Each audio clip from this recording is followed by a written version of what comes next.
You're going to get handed a bag of not so ideal things in life. And so you just have to kind of like just navigate through it. And that's really what I would advise anybody who's about to start off on this journey. I think solo practice still has promise, even though it may appear on the outside that's not the case. And you have to have a DSO. I don't know about that. I think solo practice is a wonderful thing. I think it's easy to put your hands around and run it. And if you want to have no headaches and you want to affiliate with a DSO, I think that's a great idea too. I don't think there's anything wrong with that, And I think there's plenty of room in the market for all types of different practices. Welcome back to the Dental Economist Show with me, Mike Huffaker. Today, we're talking with Vilas Sastry, a longtime dentist and dental businessman who's the founder and CEO of Teledentistry.com, which impressively serves over 140 million patients. Vilas has also just recently been announced as an advisory specialist for the Nevada Department of Health and Human Services, helping them introduce modern technologies into their systems. Welcome to the show, Vilas. How are you today? I'm doing great, Mike. You know what? It's been a long journey to get to this point, and so it's a privilege to be on your show. Yeah, well, thank you. I really appreciate you joining. Looking forward to talking about teledentistry and a bit about your career, how you ultimately came to found teledentistry.com. Absolutely. It's an interesting story where basically when the recession took place in 2006 and 7, it became apparent that a lot of people were more interested in focusing on their, dental pain issues and emergency needs, more so than other forms of dentistry at the time. And so around 2016 to 17, I started doing a lot of market analysis in terms of like how we might end up in a recession in 2020. And there was a lot of talk at that time, and so we decided to, myself, my co-founder, we decided to set up about a system that would help people, in the event of an emergency. And we, went about creating Teledentistry.com. Awesome. Very cool. So now teledentistry as a concept, like what exactly does that mean to you? It's a way for a dentist to connect with a patient through a virtual conference. That's in a nutshell what it is. Now, there's so much more to that, and the different applications and use cases and frankly, how it's deployed in different industries. And that's where it starts to get kind of interesting and kind of like how this is going to form the basis of how people interact with each other going forward here, And I think that's where really you have to look at it from the point of view of ground zero, if you would, was really the pandemic, for teledentistry. It's when it became readily apparent that this type of a service and technology is needed. And if you fast forward 20 years from now, what this is going to look like, honestly, I don't know, but I can tell you that it's going to evolve, and we're on the forefront of changing it and evolving. When I kind of had first heard about the concept, I was like, well, it seems like it would be limited in scope. And I initially had a challenge kind of understanding what all the applications could be, how it could be helpful, both for the clinician and also for the patient. A lot of that seemed to clear up in the way that I was thinking about it during COVID, because there was obvious applications there. But when you think about it, as you move forward, what are some of the things that people are doing with it now? What are you able to solve for? What conveniences can you provide to your patients? And what are the benefits that it provides to the practice? The first and most obvious one is our flagship service, which we've implemented for almost 80 insurance carriers, which is our emergency consult solution. From there, we've evolved significantly to start including basically an entire wellness package for dental insurance companies. And that's where it starts to get kind of interesting, right? Because if you really were to think about a wellness platform for any kind of an insurance product, that typically is something that has a lot of educational content and stuff. And you go there and you learn things and you hopefully implement. You can't really get anything from it. Unlike on the medical side, where you can get a Fitbit watch, maybe, or a gym membership, which might be kind of cool, On the dental side, there really isn't anything like that. Well, we've created it. And so now we've got basically tobacco counseling programs, for example, that are run by licensed dentists. I think if anything, we should own as dentists tobacco cessation program. I mean, that's a thing, right? Maternal oral care. So an interesting thing that I've experienced personally in private practice, and maybe others have as well, is, somebody who's pregnant or, under, or maybe has recently delivered will get a lot of attention from their OBGYN for obvious reasons. And despite how much of effort we as clinicians provide to the patient, during this process, they're getting as much attention as we can give to them. But there's like a maternal oral care program, which really educates women on how to care for their oral health environment. And then after they deliver, how to care for this newborn child, And those are the kinds of programs that we're able to implement. And they really resonate well within the community as far as benefits programs goes. And those are just two things that I'm just mentioning right now. There's a whole slew of different programs we put together for folks who are insured and who have access to these programs. You've been a clinician for quite some time now. Can you talk us through a little bit about your dental career? Oh yeah, sure.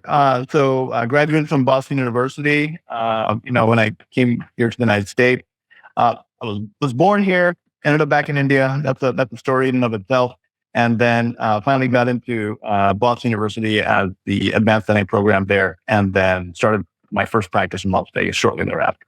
So that was in 2005 that I graduated. So it's been a good number of years, so that I've been in private practice here. I don't think I can let this go. So you said you were born in the United States, and then you were in India and you moved back here. You and I had spoken previously, and you shared a bit of this story. And I'd just love if you could kind of tell the audience, about that journey and kind of what transpired to set you on that path. Essentially, around the sixth grade, when I was in the California area, I was getting into a lot of trouble. Let's just put it that way, And so what was happening was, whatever happens in middle school happens stays in middle school. So my mother was like, "Hey, you know what? Your grandfather's ill, and we need to go visit him and take care of him essentially." And this is back in India. So we all hop on a flight and we go there. And I was like, "Hey, he's perfectly fine. Like, what's going on here?" And my mom just turned around and got back on the flight and left. And so she was like, "If you want to come back, you're going to have to either study or work and then come back." It has happened to people. It happened to me. So I had to study my way back to the United States. So, thank you, Mom. I became a dentist. So when did you decide in that journey? So sixth grade, now you're living in India unexpectedly. You're given these two choices. You're with your not so sick grandfather. And, you have to make these decisions, and really kind of a pivotal moment in your life, of the path that you were going to take. When did you decide that like a career in medicine and pursuing becoming a dentist was going to be something that you wanted to do? Initially, it wasn't so clear cut, right? My first instinct was to just work and somehow scrounge up enough money and then just get back. That did not work out so well. You're just a kid after all. And so it's like, okay, let's go and study. And so I did take several exams, and I got into dental school, right, quite frankly, in India. And, after spending some time and learning about it, I discovered I just loved it. And it's obviously very hands-on, and that's the kind of person I am. And got to play with a lot of tools. Let's just put it that way, And so that was kind of fun. And so there you go. So, and so it was just something that I really enjoyed. Yeah. Yeah, that's awesome. And then did you return to the US when you got into Boston? Yeah. So I returned, and then I took the exams and I got into BU, and then there you go. And so then from there on was just pretty much a straight shot out. And so, but I had it in my mind that I wanted to move to Las Vegas. That was like a thing for me, and so I made it every effort to do so. All right, so you moved to Las Vegas. It was a goal of yours. Did you open up your own practice?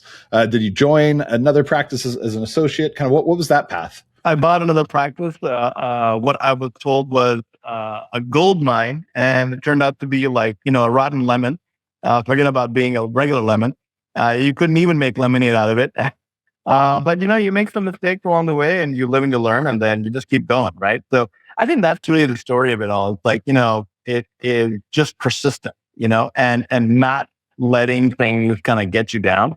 because you're going to get handed a bag of not so ideal things in life. And so you just have to kind of like just navigate through it. And that's really what I would advise anybody who's about to start off on this journey. I think solo practice still has promise, even though it may appear on the outside that's not the case. And you have to have a DSO. I don't know about that. I think solo practice is a wonderful thing. I think it's easy to put your hands around and run it. Yeah, sure. If you want to have no headaches and you want to affiliate with a DSO, I think that's a great idea too. I don't think there's anything wrong with that. And I think there's plenty of room in the market for all types of different practices. There's a theme of overcoming adversity here and being persistent and working through challenges. And I think that's something that, all of us have to work through in life. And that's kind of, as my dad used to say, that's what build character, right? That's the scar tissue that helps you continue to face challenges in the future. So after Las Vegas, you joined Elite Dental Partners, which is a large DSO in the Midwest. Tell me a little bit about making that decision and how that experience has been. So I sold my DSO in 2020, at the end of the pandemic, or at the end of the year anyways, and decided to focus full-time on Teledentistry.com, which was the right decision. And really, it's been an incredible ride because we were able to just continually grow the company virtually. And what I ended up finding was that my mind was thoroughly occupied with teledentistry.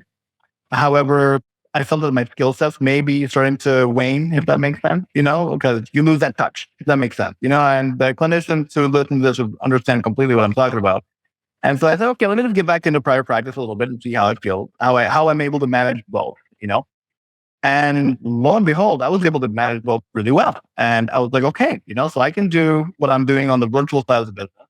And by the way, I'm not giving enough credit to my team when I'm saying this, because we have a very large team on the Teledentistry.com on that side who handle a lot of what I would ordinarily have to deal with. And so that's a real benefit, and that by leaning on them, I was able to in turn return to prior practice.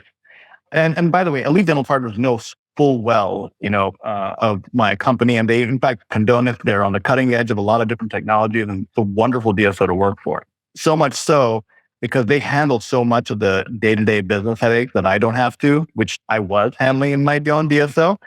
But I can just focus on prior practice, which is a joy, actually, And so for those clinicians who just kind of get into it and really enjoy the actual practice of dentistry without the headaches of running a practice, it's a lot of fun, actually, and it's really fulfilling. And so that's why I decided to rejoin full time. And I was like, hey, they're happy with it, and I am as well. And so it's a great partnership, I think, all said and done. And that's a great example. Fantastic representation of the benefit that can be received if you're working with a service organization that's really there to support their practices. So going back to teledentistry.com, and you're talking about your team, and what are the most important things from your perspective related to leadership and to being a leader? This one came to me after many, many years of making mistakes. I will say this, okay?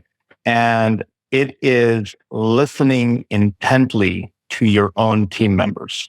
I will say that. Oftentimes during the middle of a conversation, me personally, I might interrupt somebody, and they'll have a thought, you know what I mean?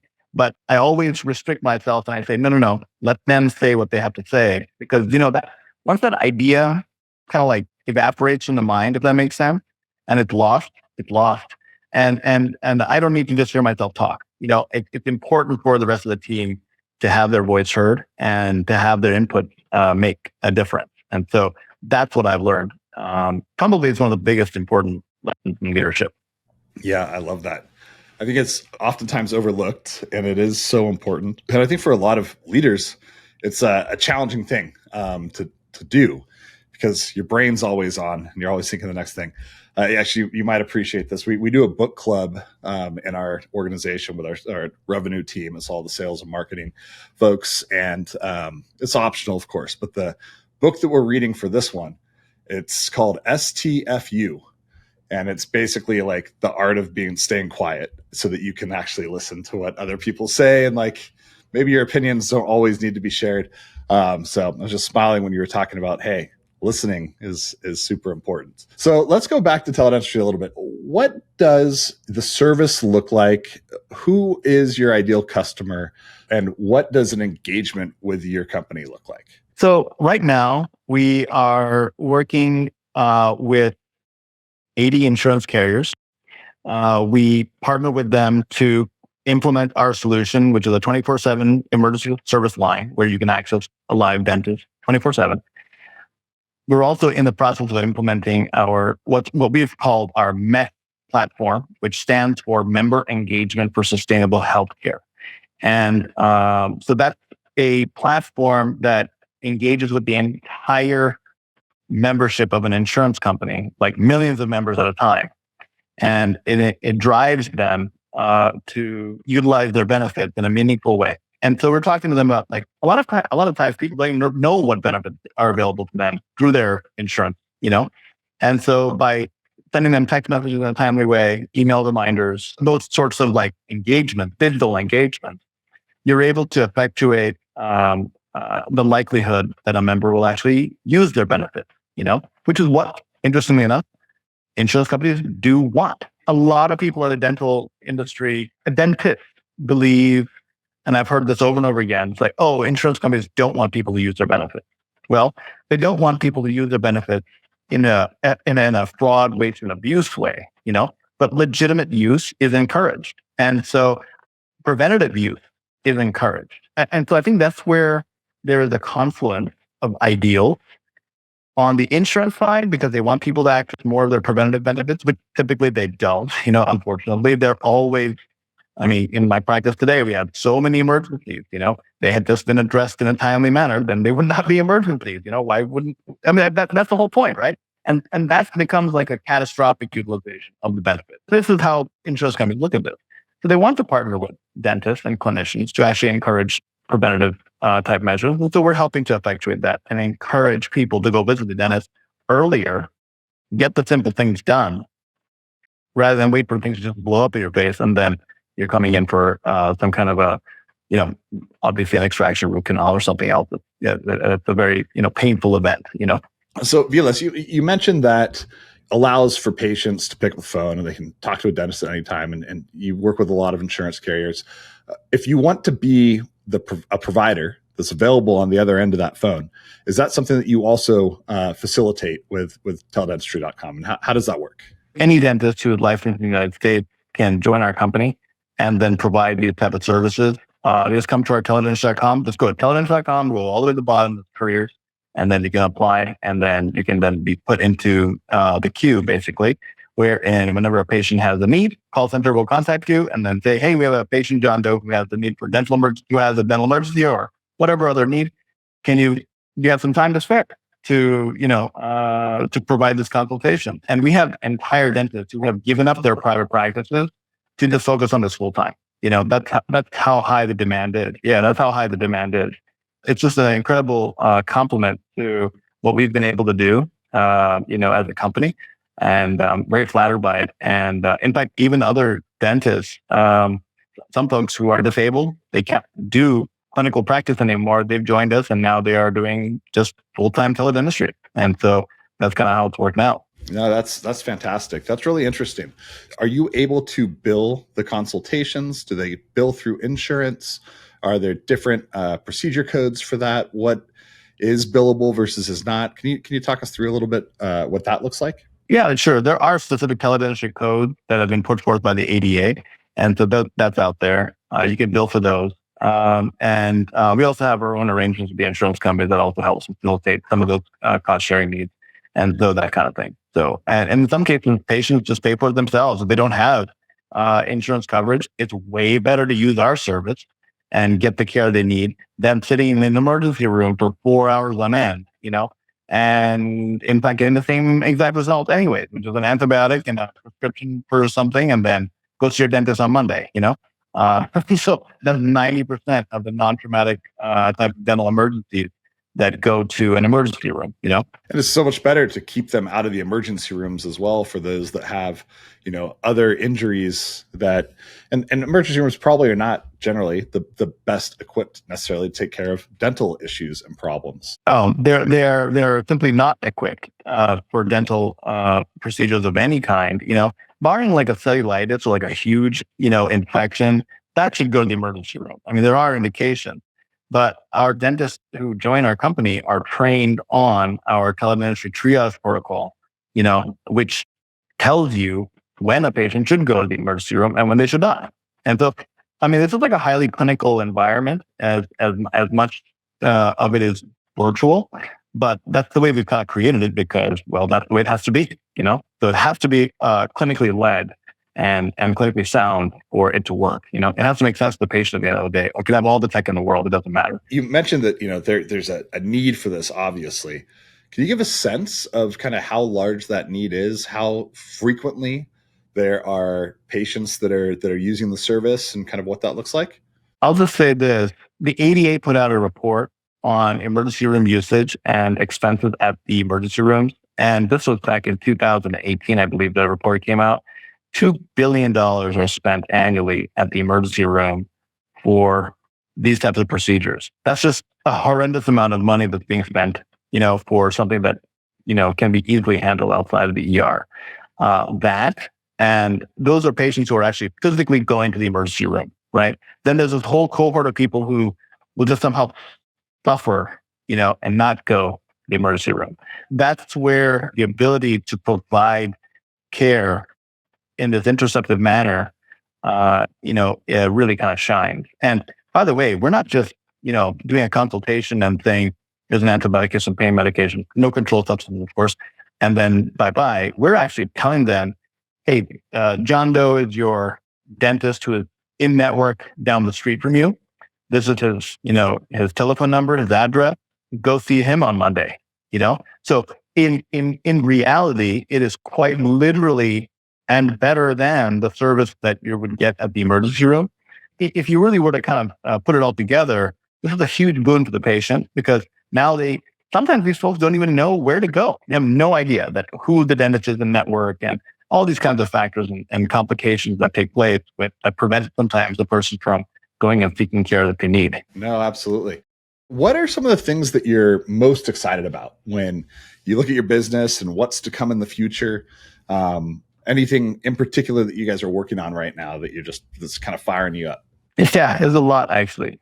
But some of it is under wraps. But I will say that because we are working with so many insurance companies, what we are privileged to be able to see is how incredibly uniform the experience is for an individual across the insurance spectrum. There's a lot to learn there. And so therefore we're able to create solutions that can improve all of their experiences. That's how we kind of like create our program. So we basically say, okay, we have 80 insurance carriers we're working with. We have 140 million lives that we are caring for essentially through these programs across the board. We have a lot of data that we can kind of sift through. It's literally metadata that we're looking at and then determining how people react to the programs we provide.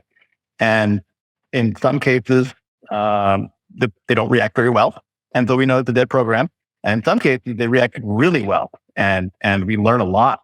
And in those situations, we're able to then say, okay, now let's take that one and apply it across the entire line of insurance companies that offer this as a solution that we know works well, And so that's how you're going to see improvement in the experience for members of these insurance companies. And then in turn, dentists on the ground will also see in their private practices and brick and mortar practices the effects of digital engagements with people and how that impacts them in their private practices. So can you give an example of like what one of those programs would look like that you would be able to, end up just, spreading and doing it in a more broad manner? So we ran a couple of pilots for a Medicaid company in Michigan. And this pilot involved a survey wherein we send the survey to the member electronically, and they would upload a bunch of photos of their smiles to the survey, and then we analyzed them, and then we sent them back a report. And then we said, go see, your local assigned dentist. In this case, they had a dental home, like a physical dental home. This particular Medicaid had that set up. That program just took off. Like we ourselves could not believe just how many people availed in that program. So the number of people in that pilot were 300,000 people. The engagement was so high that we then said, okay, we're going to internalize this data and then apply it across the board. And now that same program is now available to 37 million people, in another insurance company. And so now people are now engaging and submitting their photos and getting reports. And so when they get that report, now they're getting essentially like a precursor to what they can expect from a dentist when they go in and see their in-person dentist, who will be referring them to as well, by the way. So it's like, so they submit the survey, we do the analysis of the photos. It's not some AI photo analysis gimmick, by the way. This is like an actual dentist looking at the photos and saying, okay, well, this has got this problem, that's got that problem. Here's what I think you need to do. And then this is probably what your dentist on the ground might tell you, some possible outcome. And that report gets sent to the patient. Now, when the good news is, when that patient then goes to the actual dentist in the brick and mortar practice, right? Now they have a higher likelihood of believing what the dentist is going to tell them. It has happened so many times and it's like, well, patient just comes in and like they've never had a single issue with their teeth, and then no pain or something, and then suddenly the dentist goes, well, you have a whole bunch of cavities in your mouth, and you need this and you need that, and then they go, I don't believe this dentist, and all that kind of stuff, right? And so you probably scam artist, when in fact they were probably right, So we're able to kind of provide that additional level of support, and so when they go in and see the dentist in person, case acceptance will be higher. And we demonstrated that in our Medicaid experiment earlier, So it benefits the patient, benefits the practice. I would imagine also, I can see as a patient, it could maybe reduce the fear of the unknown before you walk into a practice where, you're like, hey, I don't want to go to the dentist. They're going to tell me all these things. And you can have kind of a opinion provided where you're like, okay, now at least it's a little bit less threatening before I go in. Is that an outcome, or am I imagining that's not really something that would be beneficial to the patient? Psychological benefits of this are tremendous. And this is a conversation we have with the dentists who join our platform to provide services, is that, guess what? You're primarily going to be, providing psychological services to folks because they're not so much in that you're a psychiatrist or a psychologist, but we all know dental psychology, an actual field of study in it, And so you must know this because your only interaction with the individual is virtual. You're not able to be there in person.